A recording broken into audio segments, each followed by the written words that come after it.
Hello, and welcome to my channel, MDD Designs. My name is Stephanie. Today, I am starting a new chapter in my game development by creating videos as I work on my games. As I start this video, let me give you a little backstory. I started my game development journey about 10 years ago, when I wondered if I could even program a game. I had no experience in development, zero experience in coding. I didn't even know where to start. The only computer class I had ever taken was probably 10 years earlier, and it was typing. And of course, as my luck would have it, I had to have surgery on my hand in the middle of the semester. So I did not get much out of that class. With so little knowledge on programming a game, I spent several weeks just searching the internet about programming and what to use. I had researched some programs out there that could help me, but they had a few more zeros on the end of the price tag than I could pay, and taking a class was also out of the question at the time. Finally, I ran across programming in C++ using Visual Studios. Many things I read said it was one of the hardest languages to learn, but it looked like it would do what I wanted it to. I downloaded Visual Studios, found a beginner tutorial video, and sat down to start coding. I ran into my first problem. My computer was old and beat up. I could not get it to do anything it was supposed to do. Visual Studios would not work on it. I kept getting error messages. I tried other coding IDEs, and they would not work either. I searched for solutions, but came up empty-handed. I searched for alternatives to my problem, but did not find anything that seemed to work. Remember, I was a complete newbie at this idea. I knew that my computer could do something, but it was beyond me. I struggled and got frustrated. I put the idea of programming on a back shelf in my mind and let it be. Every once in a while, I would come back to it and do some more research. I attempted to get Visual Studios to work several times. Soon, I just had to admit that my computer just would not handle it, and I could not afford a new one. If I could have, I would have bought it shortly after my current one had been struck by lightning. Who knows? That might have caused some of the issues. I never did run the same after that. Fast forward a year and a half, I was finally able to purchase a new computer. I chose a laptop this time. I immediately thought about the programming idea. Even though I had not been able to get anywhere with programming, I still wanted to do this. So I downloaded Visual Studios again, this time on the laptop. I found a tutorial video and started programming. This time it worked. I was getting somewhere. I was completely confused, and I didn't understand most of what I was doing, but I pushed on. I got excited when the first screen popped up and read, "Hello World." I had already started my love-hate relationship with programming. Love-hate relationship. I say this because I loved what I could produce on the computer screen, but I hated the struggle that I had to get there. The coding jargon did not seem to be clicking with me. I would repeat the same code and tutorials many times. I could not retain the information. I had to take a break for programming for a bit. I felt like I was getting nowhere and wasting my time. It looked like my wish to program was cut short. Then one day, while I was out and about with my family, I came across an old second-hand book on programming in C++. This was a relief because I had priced new ones, and I didn't want to spend that kind of money on a hobby I was failing at. I purchased a used book for a few dollars, and I couldn't wait to open it. Because I was not driving that day, this happened sooner than later. I skimmed through the first few pages. I thought for sure it would look like a foreign language, and most of it did.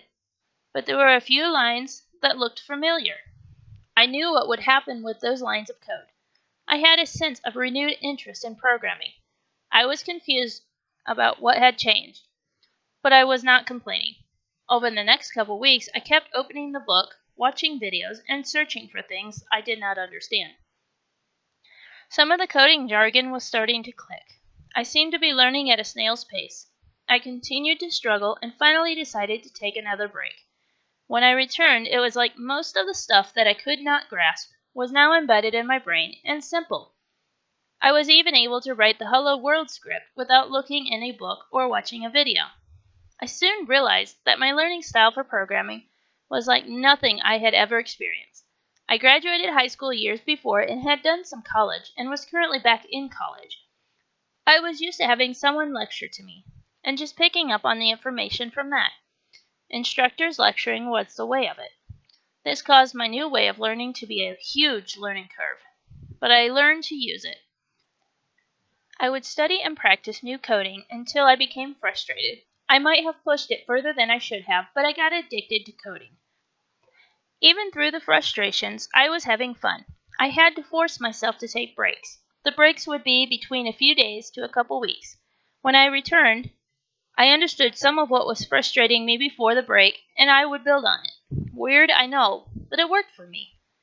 Now, fast forward many years, many struggles, many days of experimenting, and many breaks, to our current day. I still love coding. I still love to see what I can produce on the screen. That brings us to the project I am starting today. It's not a new idea. Many out there already do this. I am starting to make videos of my games as I am programming them. These are not tutorials or meant for teaching purposes. They are simply a progression of the development of my games. The video you are watching now started out with a simple animation to introduce my next game, as well as some code that will be written for it, and some sprites that were used in the game. I am currently calling it Magical Doggy Doors.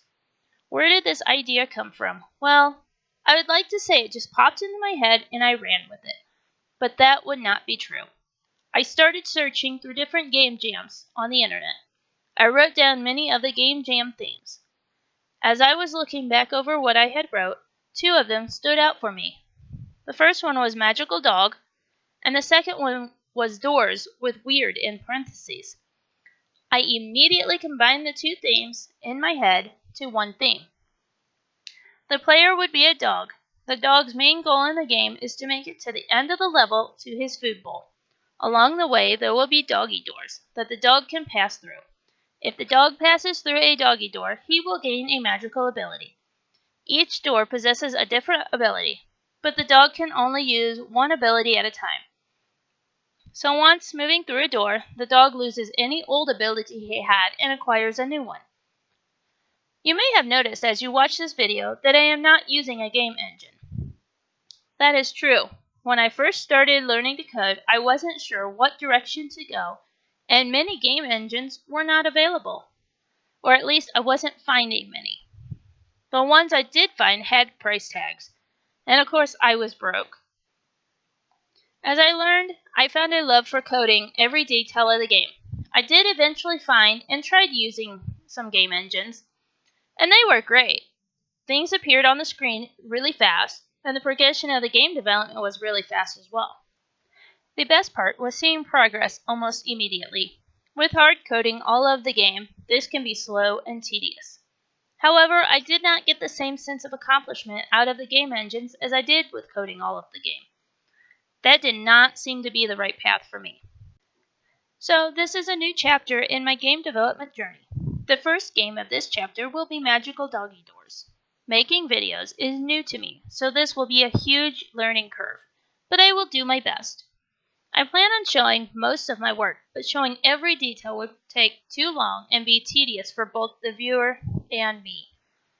There will be some work that I do off camera. This work could be some code, artwork, music, and sound effects. I am not a professional programmer and, as stated earlier, I have not taken any classes on the work I am doing. I am completely self-taught, and that will most likely be evident in my skill and my work. I am a solo developer, and all of my code, music, sound effects, and videos are my creation. I will be keeping these videos to no longer than 15 minutes apiece. I will also try to post these videos regularly. But as with most people, I have many other things that occupy my week. I am also very limited on times that I can record voice.